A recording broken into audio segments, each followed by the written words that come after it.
Square feet story থেকে আজকে আমরা জানব আপহোলস্টোরি ফার্নিচার কেয়ারের কিছু কুইক টিপস।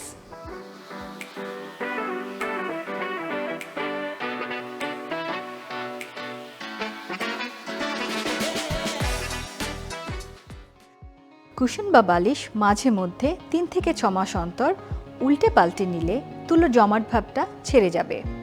মাঝে মাঝে ভ্যাকুয়াম ক্লিন করে পড়ে থাকা খাবারগুলো ভালোভাবে পরিষ্কার করে নিন, এতে আপহোলস্টোরি ফ্যাব্রিক ভালো থাকবে।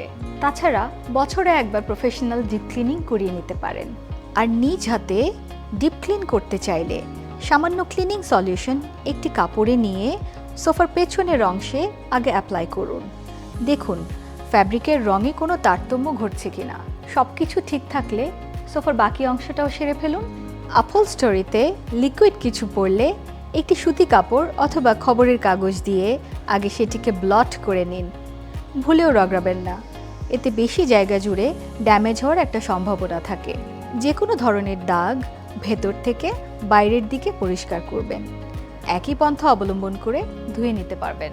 আশা করি টিপসগুলো আপনার আপহোলস্টোরি ফার্নিচারকে ফ্রেশ অ্যাজ নিউ রাখতে হেল্প করবে। আমাদের সাথে থাকার জন্য অনেক ধন্যবাদ।